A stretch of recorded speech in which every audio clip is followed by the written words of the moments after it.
Hello, আজকে আবার চলে আসলাম। আজকে হচ্ছে দ্বিতীয় দিনের পড়াশোনা। ঠিক আছে?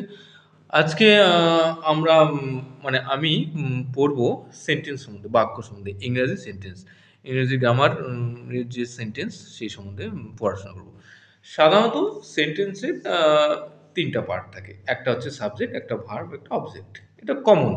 ঠিক আছে? তো কখনো, কখনো আবার বাক্যটা যখন অনেক বড় হয় তখন কি হয়? এক্সটেনশন পার্ট একটা বাড়তি পার্ট যোগ করা হয়। যে পার্টটাকে বাক্যের সঙ্গে যোগ করতে গেলে মাঝখানে একটা প্রিপোজিশন দিতে লাগে। ঠিক আছে? তো এই ভার্বটার মাঝে কি থাকে? ভার্বটার মধ্যে অক্সিলারি ভার্ব থাকে। কখনো, কখনো হেল্পিং ভার্ব থাকে, কখনো, কখনো নাও থাকতে পারে। ঠিক আছে? এবার আমরা প্রথমে জানবো ইন্টারোগেটিভ সেন্টেন্স সম্বন্ধে মানে প্রশ্নবাচক বাক্য সম্বন্ধে। প্রশ্নবাচক বাক্যে দেখা যায় বাক্যগুলি মে বা লং দিয়ে শুরু হয়। হুম? এবং বাক্যের শেষে প্রশ্নবোধক চিহ্ন থাকে। বাক্য যদি মে বা লং দিয়ে শুরু হয়, বাক্যের শেষে যদি প্রশ্নবোধক চিহ্ন থাকে, সেই বাক্যটাকে বলবো আমরা ইন্টারোগেটিভ সেন্টেন্স বা প্রশ্নবাচক বাক্য। ঠিক আছে? এরপর জানবো আমরা অপটেটিভ সেন্টেন্স সম্বন্ধে বা ইচ্ছাবাচক বাক্য সম্বন্ধে।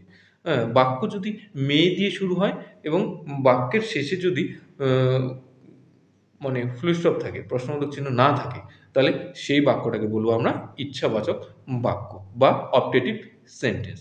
এরপরে আমরা জানবো অ্যাসার্টিভ সেন্টেন্স বা হ্যাঁবাচক বাক্য। হ্যাঁবাচক সেন্টেন্স বা অ্যাসার্টিভ সেন্টেন্স বলতে কি? এই সেন্টেন্স বলতে আমরা নরমাল সেন্টেন্সকে বুঝি।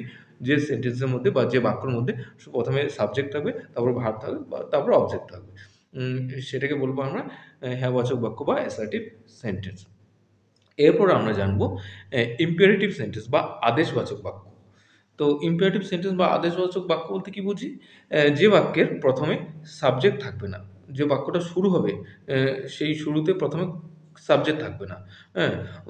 আর ভার্বটার প্রেজেন্ট ফর্মে থাকবে। মানে ভার্বের ১ নম্বর ফর্মে থাকবে। সেই সেন্টেন্সটাকে আমরা বলবো ইম্পেরেটিভ সেন্টেন্স বা আ আদেশমূলক আদেশবাচক বাক্য। তো এবার প্রশ্ন হচ্ছে ১ম এ ভার্ব দিয়ে শুরু হবে না তাহলে কি দিয়ে শুরু হবে বাক্যটা? সেই বাক্যটা শুরু হবে প্লিজ দিয়ে শুরু হতে পারে, ডোন্ট দিয়ে শুরু হতে পারে, অলওয়েজ দিয়ে শুরু হতে পারে, নেভার দিয়ে শুরু হতে পারে, লেট দিয়ে শুরু হতে পারে। তাহলে please, don't, always, never, late এগুলো দিয়ে যদি কোনো বাক্য শুরু হয় তাহলে আর বাক্যে ভার্বটা যদি প্রেজেন্ট ফর্ম বা ভার্বের ১ নম্বর ফর্মে থাকে তাহলে সেই বাক্যটাকে আমরা বলব ইম্পেরেটিভ সেন্টেন্স বা আদেশবাচক বাক্য। ওকে? Thank you.